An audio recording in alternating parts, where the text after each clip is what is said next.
नमस्कार दोस्तों। आरती की भाभी आरती को 4 फ़ोन कर चुकी थी, पर आरती फ़ोन ही रिसीव नहीं कर रही थी। बाद में जब आरती किचन से बाहर आई तो देखा उसकी भाभी के 4 मिस कॉल है लगातार। यह देखकर वह घबरा गई, क्योंकि उसकी भाभी को पता होता है कि अगर आरती 2 बार में फ़ोन नहीं उठाती है तो इसका मतलब यही है कि वह अपने काम में व्यस्त है या फिर फ़ोन से दूर है।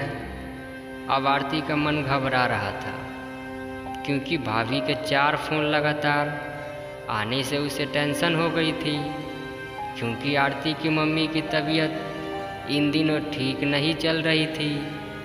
अभी 2 दिन पहले ही आरती अपनी मम्मी से मायके में मिलकर आई थी।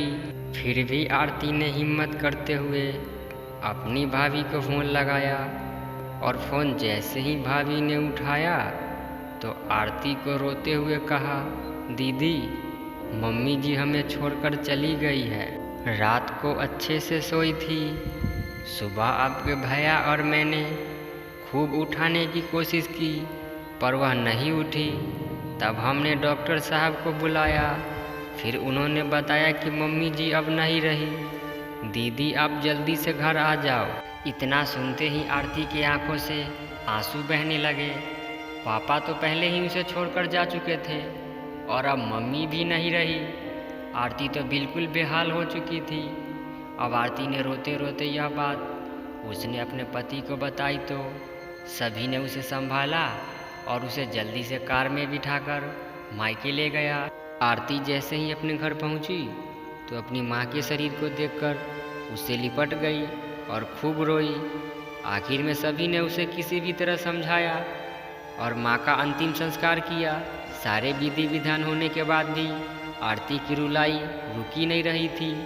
उसे माँ की बहुत याद आ रही थी। तब आरती की मौसी ने उसके आंसू पोंछे और उसे संभाला और कहा, आरती बेटा, ऐसे दुखी मत हो। दीदी नहीं रही तो क्या हुआ, मैं हूं ना तेरी मौसी। मेरा घर भी तेरा मायके है। तेरा जब मन करे तब आ जाना अपनी मौसी के पास। वैसे कहते भी है ना, मौसी मतलब माँ जैसी। बेटी, मैं तेरा दर्द समझ सकता हूँ, क्योंकि तेरा पापा तो पहले ही तुझे छोड़कर जा चुके हैं और आज दीदी भी चली गई। कहते भी है ना कि माँ के जाने के बाद तो लड़की का मायके ही छूट जाता है।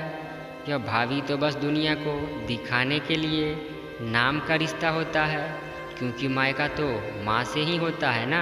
आरती भी मन ही मन सोचने लगी, शायद मौसी ठीक ही तो कह रही है, और वह मौसी से लिपटकर जोर जोर से रोने लगी और कहने लगी, क्या मौसी, मेरा भी मायके अब नहीं रहा। तभी आरती की भाभी दूर बैठी दोनों की बातें सुन रही थी।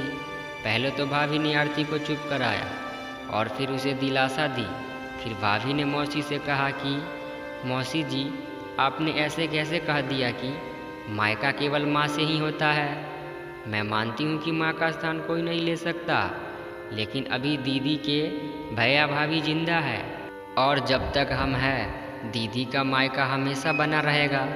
मैं पूरी कोशिश करूँगी दीदी को मम्मी जी की तरह प्यार और सम्मान देने की, और दीदी जब चाहे तब यहाँ आ सकती है। यह घर कल भी उसका था, आज भी है और कल भी रहेगा।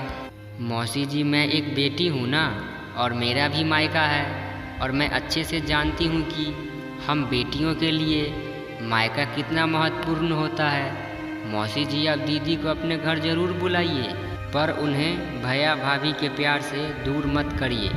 तभी मौसी ने कहा, बहू, आज के ज़माने में तेरे जैसी सोच रखने वाली भाभी बहुत कम मिलती है। मुझे माफ़ कर दे, मैंने आरती को गलत राह दिखाई।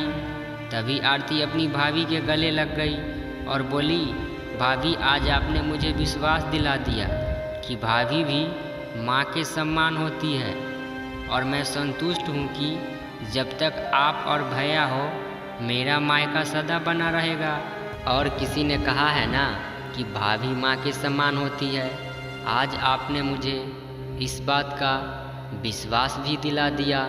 दोस्तों, आप सबको वीडियो कैसा लगा कमेंट में ज़रूर बताइएगा।